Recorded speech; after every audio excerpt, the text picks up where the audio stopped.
एवं धर्म प्रेमी सज्जनों,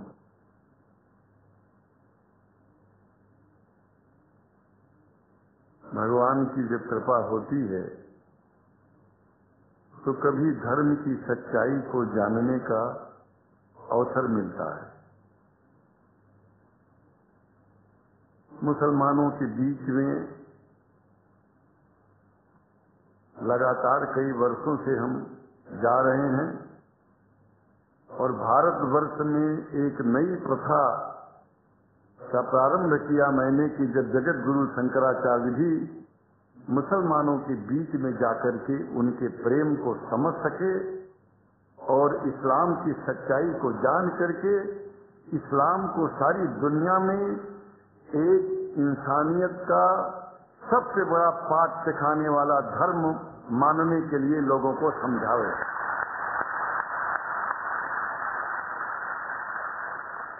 जब लोग इस्लाम को बेदर्द, मुसलमान को बेदर्द, तलवार के जोर पर चलने वाला धर्म बताते हैं तो अगर शायद धरती में कोई दुखी होता होगा तो सबसे ज्यादा दुख मुझको होता है।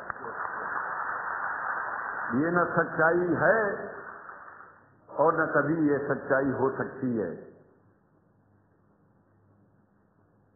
जिस इस्लाम ने पहला कलमा ही कुरान शरीफ का बताता है कि नहीं है इबादत के काबिल सिवाय परमात्मा के और कोई, ला इलाहा इल्लल्लाह मोहम्मद रसूल अल्लाह। भला आप बताइए, वेदों का रस निचोड़ करके मोहम्मद साहब ने परमात्मा की इबादत करके परमात्मा के पैगाम को एक ही कलमे में दे दिया। इससे बड़ा ग्रंथ दुनिया में और क्या हो सकता है।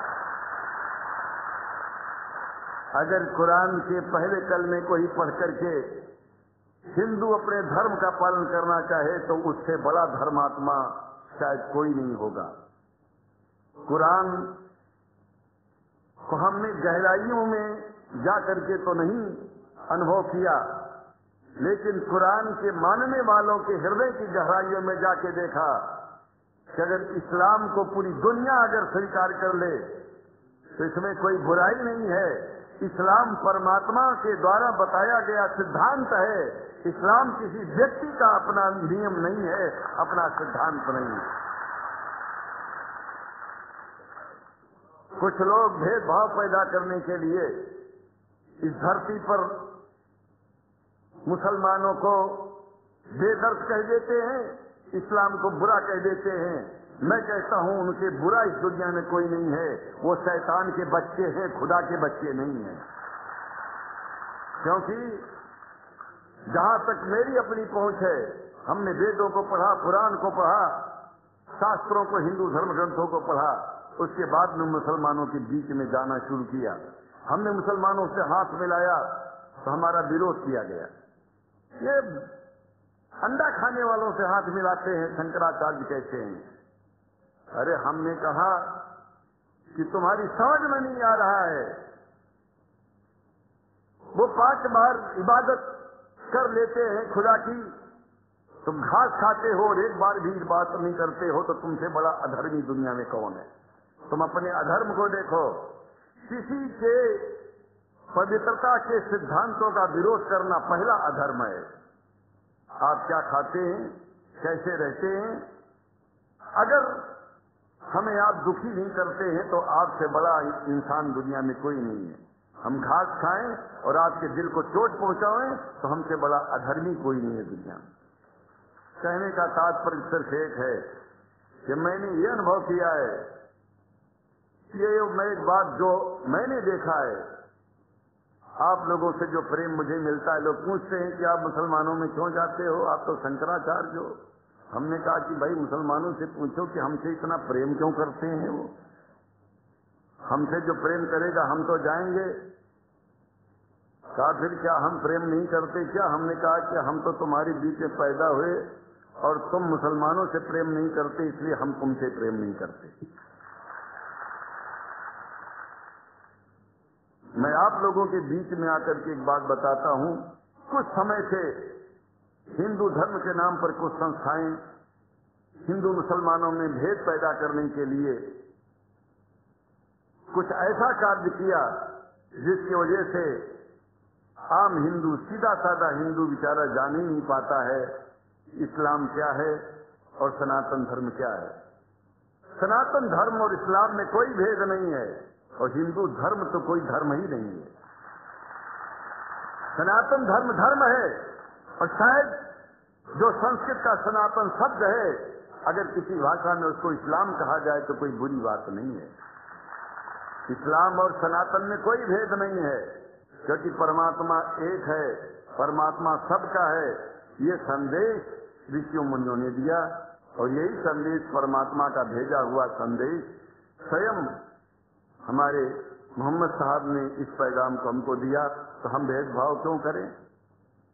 यहां पर भारत का मुसलमान, एक बात बिल्कुल मैं स्पष्ट बता रहा हूं आपसे, अगर भारत का मुसलमान सो गया तो भारत सो जाएगा। इसलिए भारत को जगाना है तो मुसलमानों को जागते रहना पड़ेगा। भारत जाग जाएगा, पूरी दुनिया जाग जाएगी।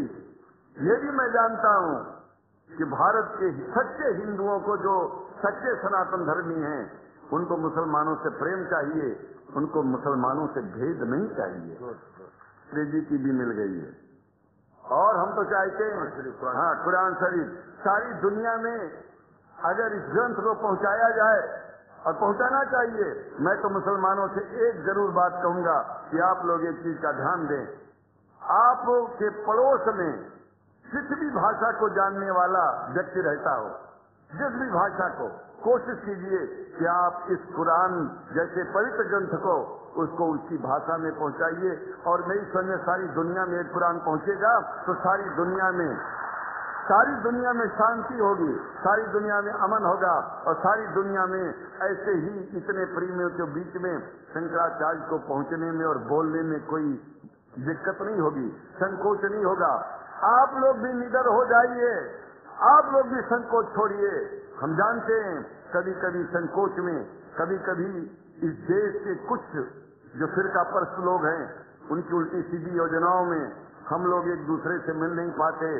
हम हाथ पसारे हुए आपके सामने खड़े हैं, आए हैं, हम आपको गले से लगा रहे हैं, लगाते हैं, दिल भी मिलाएंगे, गला भी मिलाएंगे और जरूरत पड़ गई तो आप लोगों के लिए दिल कटाने की और सिर कटाने की जरूरत पड़ जाए तो इस्लाम की रक्षा के लिए शंकराचार्य आपका साथ देगा। क्योंकि शंकराचार्य जानते हैं इस्लाम धोखा नहीं है, शंकराचार्य जानते हैं इस्लाम बर्बादी का रास्ता नहीं है। शंकराचार्य को पता है कि जो वेद में लिखा है वही कुरान में लिखा है, इसलिए हमारा धर्म नहीं छूटेगा, हमारा धर्म और आगे बढ़ेगा। अगर हम मुसलमानों को अपना सगा मानते हैं तो मुसलमान परमात्मा का बनाया है, आदमी का नहीं। हिंदू जो अपने को कहते हैं वो भी जान लें कि वो परमात्मा के बनाए हैं, तो मुसलमानों से भेदभाव करना बंद कर दें और हमारी तरह सबसे प्रेम करें। डॉक्टर लखनऊ साहब, देखिए मैं अपरिचित था, जानता नहीं था और मैं बड़ा प्रसन्न हूँ कि वो समय निकाले और यहाँ आए। उनको तो मैं धन्यवाद क्या दूं, मैं तो ये चाहूंगा कि परमात्मा उनको शक्ति दे कि हम लोगों को सबको ऐसे ही सुंदर दिव्य बड़ी सभाओं में संबोधित करते हुए और हम लोगों के ऊपर वो स्वयं कृपा बनाए रखें और हम उनके साथ रहेंगे, जहाँ भी जो होगी सदा जीवन में उनका साथ देते रहेंगे। इन्हीं शब्दों के साथ जीवन में अब जब भी याद करेंगे, जब तक मेरा शरीर है हम आपकी सभाओं में आते रहेंगे। ओम शांति शांति शांति।